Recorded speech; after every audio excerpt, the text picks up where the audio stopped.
In this video, we will be growing and trellising mini cantaloupe in containers.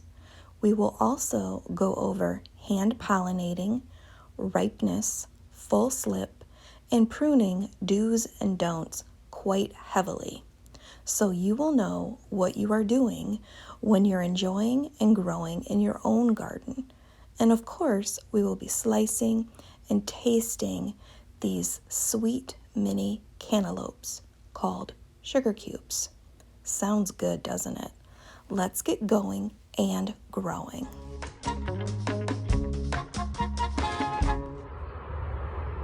Hey guys, today is May 17th. I'm in zone 5 and we are looking at these sugar cube cantaloupes that I originally started in toilet paper tubes, which you can see right here. It is June 6th. You can see the pepper. I'm trying to avoid the groundhogs getting these, but I am extremely pleased at how well this one over here is doing. I'm gonna have to put another tomato cage upside down because the tendrils are starting to reach past it. Exciting discovery. Look, we've got little buds going on here. Put all of the vines back within the cage. I did do one side of the zip tie on this wrong and then on the other wrong to where it just makes it a little bit more secure. Today is June 17th. See that? That is a female flower. What's a male? One that does not have that bump, like right next to it. There's nothing there, it's just a stem. So to pollinate, you can do this a couple ways. You can take this, take the leaves off so you can get down to the middle where that stamen is. Okay, here it is. Once you take off the outer flowers, then you're just going to come in here.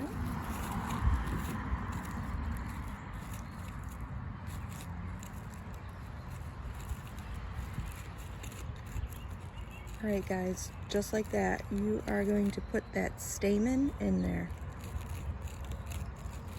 Be careful because we don't really want to damage that flower.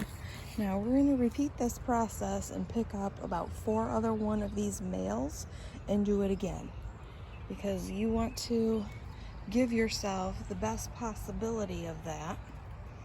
So I always like to start from the bottom, see if I can find some males that are open, like this one right here, and pick it off. Plus, when you're picking these off, you're allowing more energy to be focused on everything else. Right, there we go. And I found another one and pollinated it yesterday. You can see right there, and it closed for me. So you do want to come out here in the morning when these flowers are open.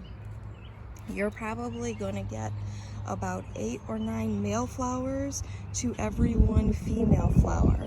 So you need to be checking them pretty regularly in the morning. Pollinate them before those flowers close up. And you also want to be training them up here. You want to make sure that you give them plenty of water. Look at how beautiful this plant is though. Isn't that gorgeous? Now I started to train this one over here. You can see I didn't do anything with this one yet. See those tendrils just flapping in the breeze here? They're looking for stuff.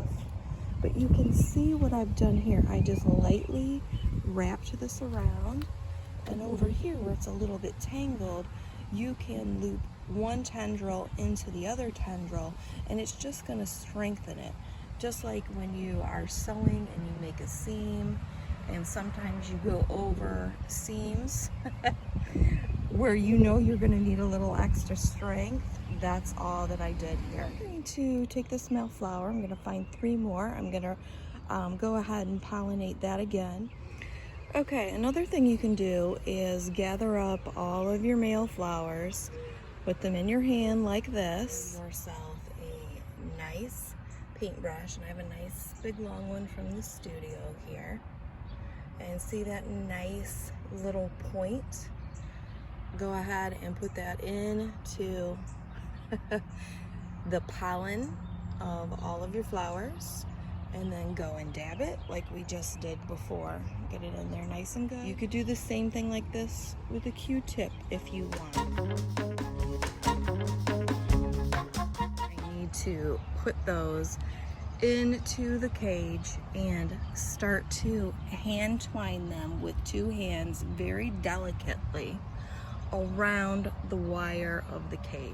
That's gonna stay. And see how that one's already curled up? I can manipulate that around the wire. Got it in between. I've got the tendril in between these 2 wire tomato cages, which is nice because if it kind of starts to poke out, it will have something else as a secondary to latch onto. It also, since there's not a lot of distance between this, it's not gonna go too far here. And I just carefully and delicately maneuvered this by myself. You do not want to break these off. If you do, it's not gonna kill the plant, but you're trying to get as much length on here to wrap this around and keep it in place, so you don't have to keep doing this. So take your time the first time and it should be successful for you. Making sure that you get all of your little female plants pollinated when the flowers are open each day.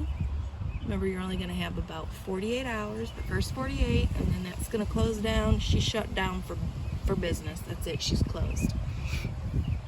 Don't try and reopen her. Don't try and reforce that bloom open. You need to be out here diligently checking this every morning. And really in the morning it's more pleasant out anyway. I'm interested in what has happened while I've been asleep. What have the groundhogs gotten? Which is irritating. And I'm just out here checking everything anyway, so it only takes a couple minutes to do that. Remember, you're gonna have 8 to 9 male flowers for every 1 female. And you're gonna take at least 5 of those, pluck them off, get the pollen, put it, you can individually do it for each one, or you can go through with a Q-tip or a very fine tipped brush and brush all of those 5 off, take and implant them into your female flower like that. This one, how I actually have about three tendrils in here, and I've sort of intertwined and interlooped them as best as I could without breaking any of the tendrils. They're all kind of anchoring and intertwining and locking together for 3 of those vines to come together, and really I have teamwork with that strength. You can see right there, look at all of that. So you need to use 2 hands, you need to go slow and just do what you can do. If this pops out tomorrow, I'll do the same thing. It's not a big deal. It's probably just because it's not tall enough yet. June 22nd. Look at that. That is a good, fertilized, pollinated melon. Ooh, we did so good. And there's another one right here. I think that is the biggest. Is that not sensational? Here's another one down here. I am not sure. Oh, see that little black mark there? I have already pollinated that. I've been taking a Sharpie. So I just started making a couple little slashes near where I just pollinated, which is right here, to see what my success rate of hand pollination is going to be. I've seen one somewhere. And see, I've already forgotten where I've seen it. So it helps with my memory of, did I pollinate this or not? And we can see right here, this is the new one. I've got nothing at all marked on this, so I have not touched it yet. I'm waiting for this to open so that I can pollinate it. Hey guys, it is the next day. I'm out here pollinating again. You can see this one right here. Okay, and I marked it, but look at how totally surprised I was when I seen this one right here. Oh my God, how exciting. It has grown so much in one dang day. So has this one back here.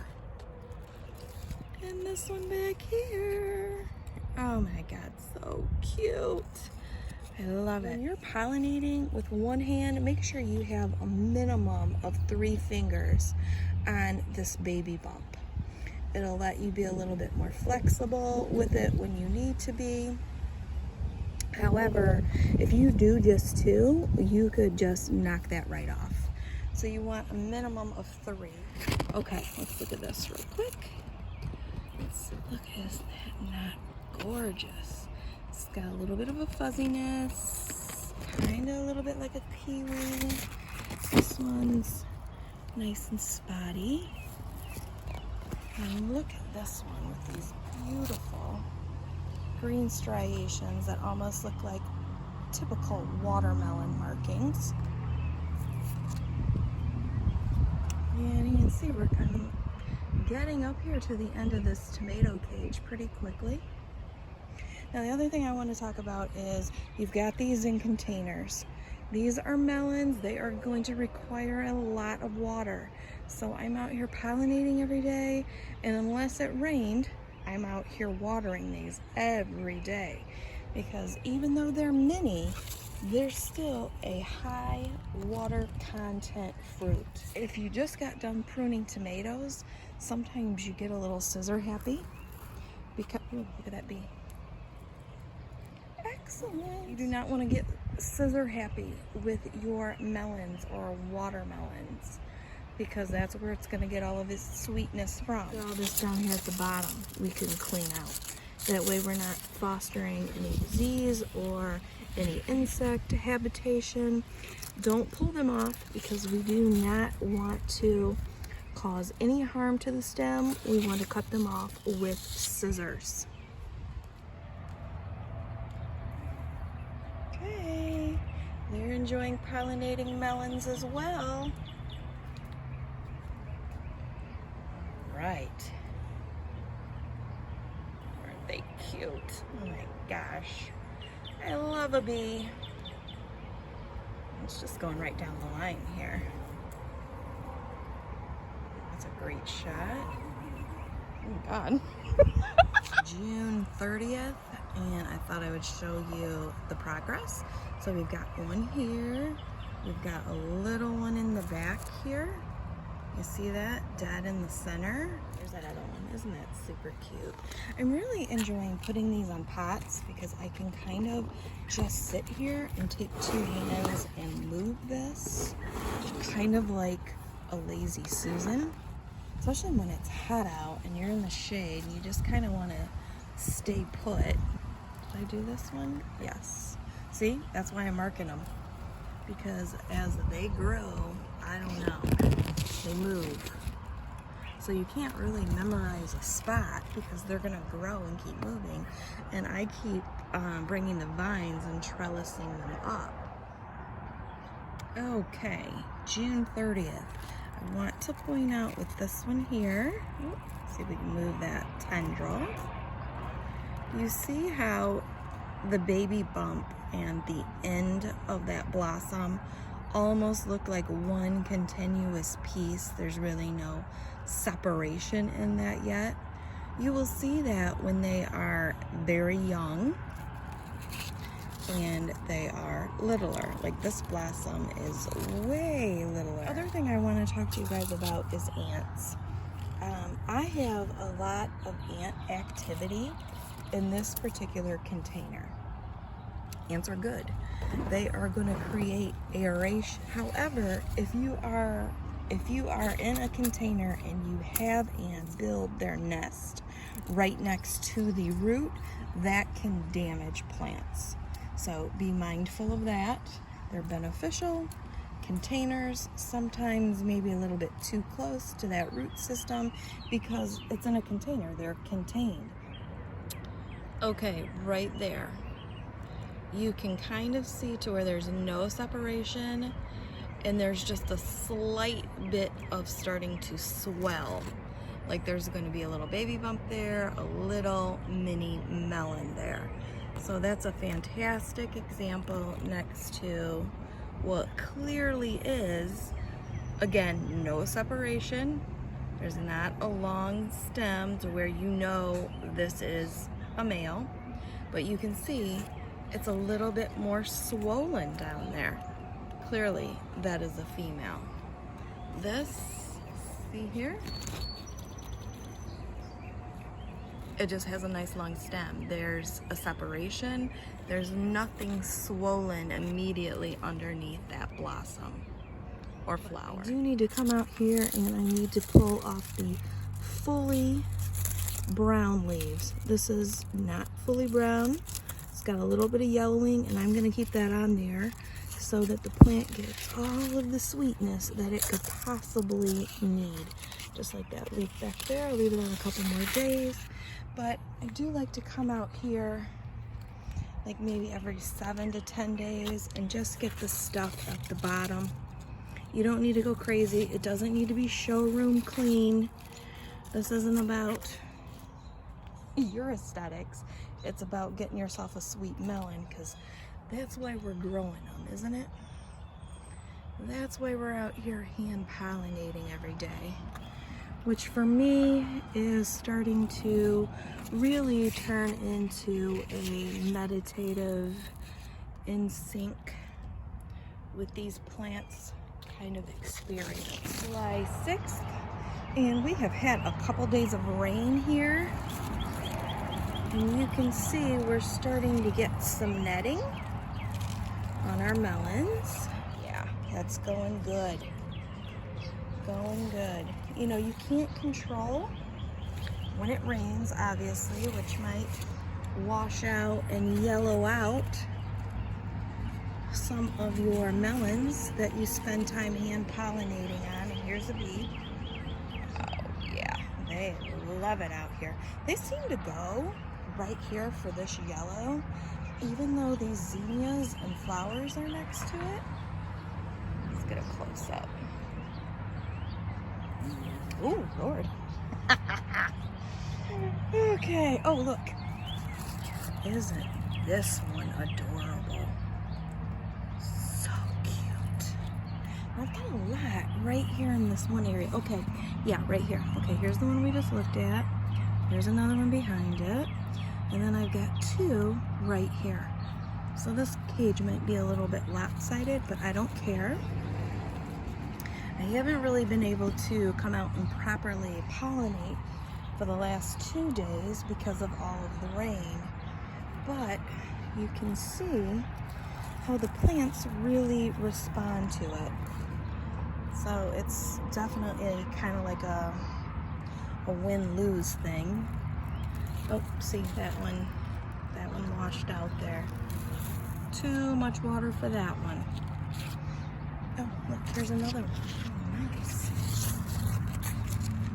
Goodness, that grew a lot these last couple of days. I mean, that's what they're supposed to do, but look at these over here.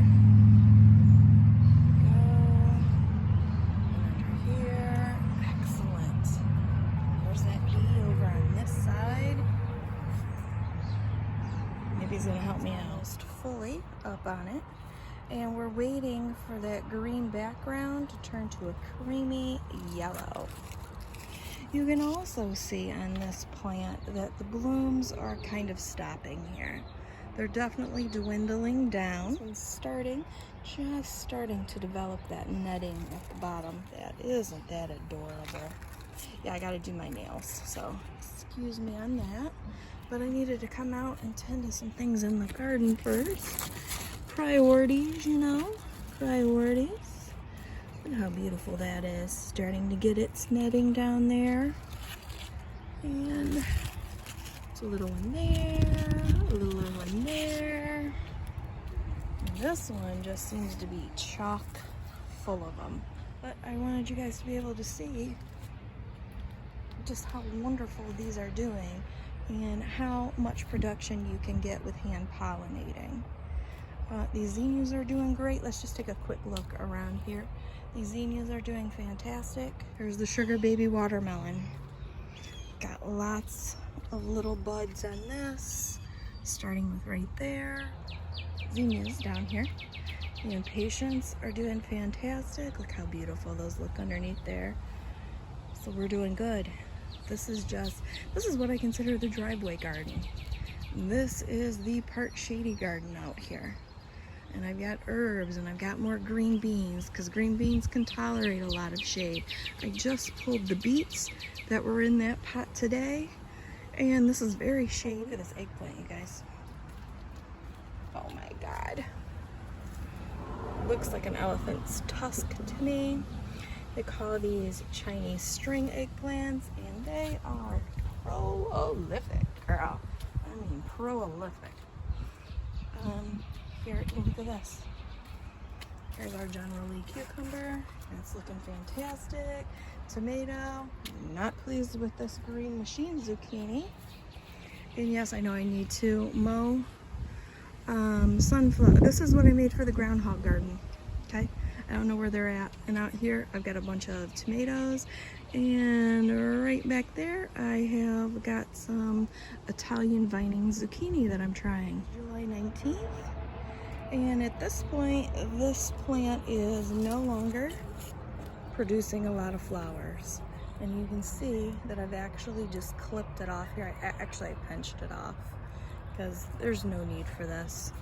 We can now start to concentrate all of the energy on ripening the ones that we already have. And you can see they're all starting to develop their netting. This one I think is the most developed. Oh, and we've got one more back here. The scissors out, and I'm going to trim some of this stuff up. The very, like this, the brown. There's no bit of moisture or sweetness that they can possibly get out of this. So I'm going to trim this up. This, they can still squeeze a little bit of this out. So I'm going to leave this for a couple more days because I want the sweetest, juiciest stuff. And even though this is rusty, I'm going to leave it. It doesn't look pretty, but it is adding to the sweetness of our melons, and that's definitely what we want. I stopped hand pollinating these about a couple weeks ago.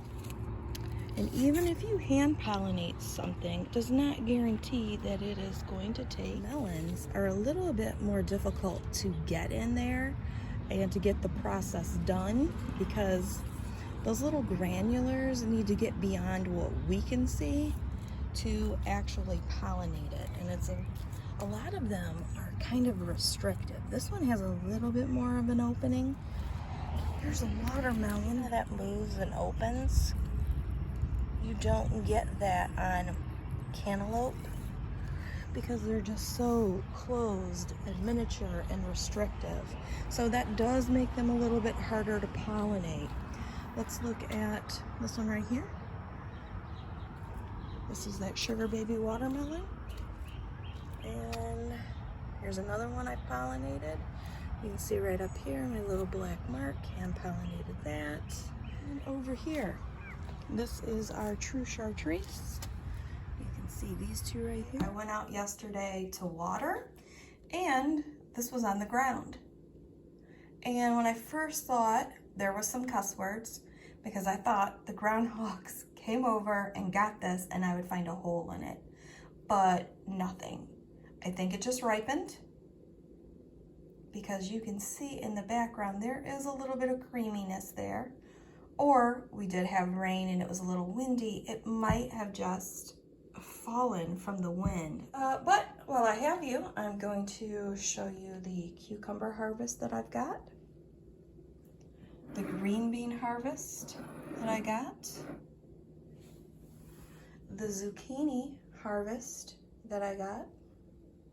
You guys, this is so good, so sweet. I'm gonna have myself a nice little feast tomorrow after I collect a few more green beans, after this is unthawed and marinated. July 26th, and can you see that? That is the second little mini cantaloupe that has just dropped. So let's have a little peek. Look at how beautiful these blue bachelor buttons are next to it. And our zinnias. Alright, let's pick it up and see what's up. Still has a green background, not full netting yet. And fits in the size of my very small hand. This vine right here, if you follow it all the way down, it has produced nothing, no fruit, probably produced plenty of male plants to give us that pollen. And you can see right here, I could probably take this out because it's not doing anything. I would not want to pull this out because it's going to disturb the root of this one right next to it. So you'd actually just want to come down here and cut this as close as you could. Some other things to ripen, to net up and to ripen. And you can see, like, look at that stem. Totally green. How tiny that one is. So this one, look at that, half netted. And what we're looking for is for that green to disappear. That should be the first thing, the background color. This would be the background color. This is the background color. And then you're trying to look beyond this netting to see when that background color turns to a creamy yellow. See, like in this one, yeah, that's still very green in the background. And the stem hasn't done anything. So we have got a little ways to go. You want to stop watering at least one day before because you do not want to wash that water out, those juices, that sweetness out, because you're watering out here.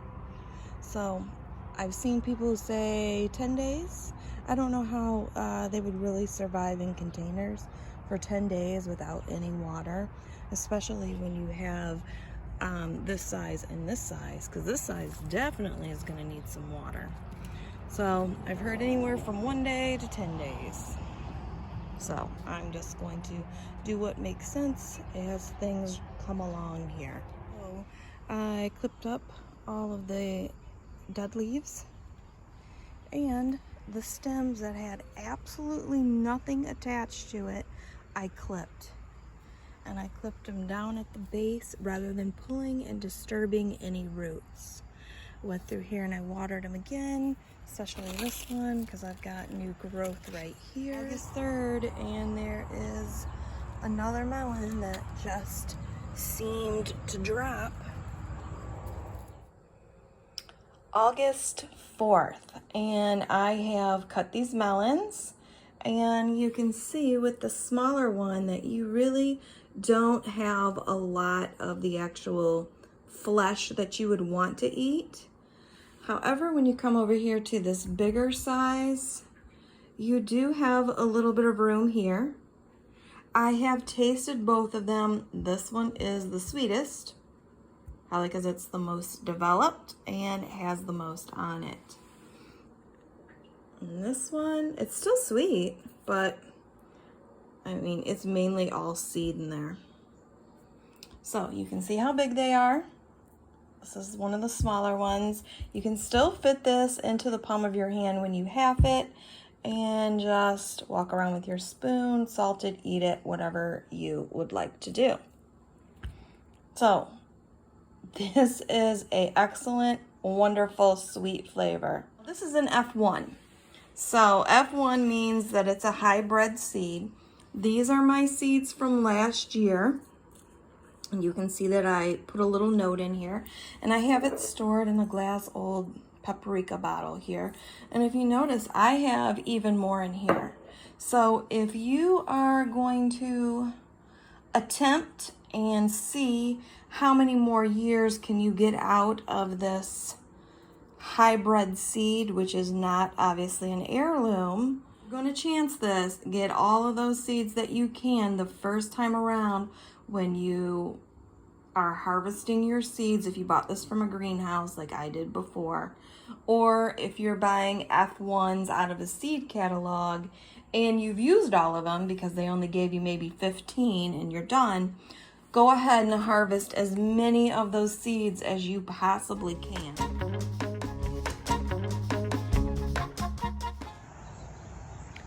Hey guys, August 6th, and I keep getting these melons that just drop off by themselves, and this was left within the cage. And you can see the background color of this got a little bit creamier. I smell just a slight cantaloupe fragrance on the outside. And you can kind of see the difference there. The one on the left definitely has that creamy background behind that netting, where this one still has a pale green left. So I'm sure when it's done, it's gonna drop it on me. Well, I have to tell you, I really don't mind that these just fall off when they're ready. Actually, I think it's kind of convenient. I think it takes some of the guesswork out of it. My zinnias are doing fantastic next to it. Sweet 100's doing fantastic. Red of Florence shallot. Green beans are doing great. And it started to pull my trellis a little bit forward, but it's pulling it towards this way because that's where the weight of that one is. So that makes total and complete sense. Hey guys, it's August 11th and I am out here with the cantaloupe, and I want to point out a few things. Number one, you can see right there that I hand pollinated this. You can also see from this tendril that this is starting to ripen. The color is still a green color. Once I pick this, it will soften for me, but the sugar content is not going to get any sweeter. That's it. You can also tell for ripeness if you get right here to the connection point in the vine, so not the bottom, but the connection point, and if you smell and it smells like a mushmelon, cantaloupe, whatever term you want to use, if you can smell that, or if you just smell sugar, then it's ready to go. It's considered ripened. Or if there would be a little crack,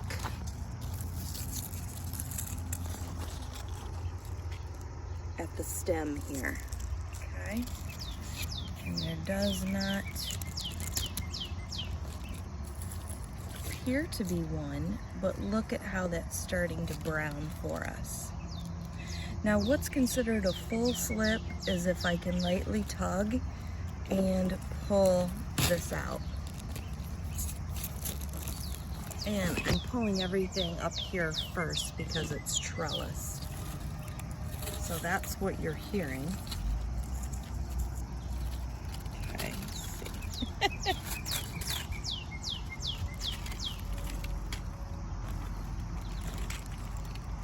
Okay, I don't think that's ready,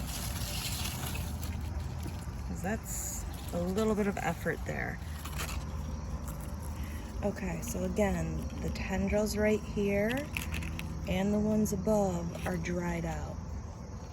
It does have a green background, but we're starting to see some of that golden color coming about. Let's see. Oh my God, I didn't even have to try. That was a full slip. Most of the time I'm coming out here and I'm finding my cantaloupes all over the ground because it was just that easy for them to come off. So if you want to do that, you can. I've gotten 10 already like that. So let's go into the house because I've got some, and let's do a little color combination. Okay, now we're in the house. This is the one that I just pulled and it slipped off easily. Just a perfect example of what this should look like. The netting itself is that creamy looking color, a white kind of creamy, almost to me it kind of looks like a natural color, really. And then beyond the netting, so if we look beyond, we can see that gold color, but it is easier for us to see without the netting. You're going to have some that have half nettings. This also has a half netting as well. This one, which is smaller then these two have completely full nettings. Okay, so you're just gonna go with the flow on that. This one that's smaller only has half netting. The smell of these three is tremendously wonderful. You can smell that sweet, gorgeous mushmelon, cantaloupe, whatever you want to call it. You can smell the sugar content in there. This should be a shower scrub. It smells so good. I just come by here and smell them. This one, I can just lightly smell it. It's not to this point yet. This will continue to soften for me, but again, it's not going to develop anything else it already has at the time of picking in way of sugar content. That's it. It's locked in. So you can see from here on these two, this is where it was actually attached to the vine. If we look at these two here, this is where the bloom was, where we had to hand pollinate. Trying to be really careful not to gouge up my countertops. Oh yeah, look at that. So nice. Oh, I better get a taste of that. That would be awfully foolish of me.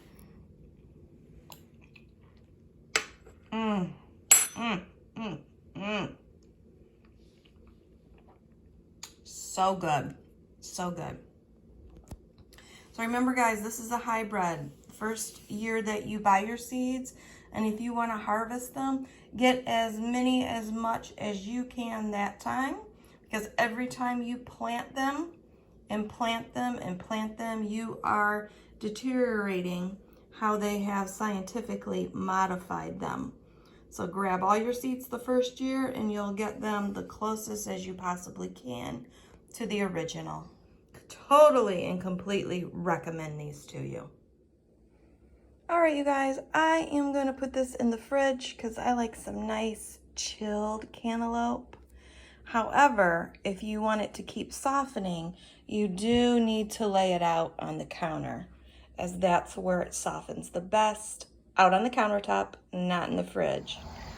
All right, you guys, it is August 12th, and we are coming to an end of these melons. So 18, I had 12 plants in here. Enjoyed them, they smell fantastic. They were pretty easy. The vines didn't get too long, so I could cage them. I could put them in a container. They were very doable, let's say. Not difficult to hand pollinate. I thank you so much for sticking with me for the entirety of these. Would I grow these again? Oh yeah, certainly. They're pretty easy. So I really do wish that you would subscribe. I wish that you would join me again.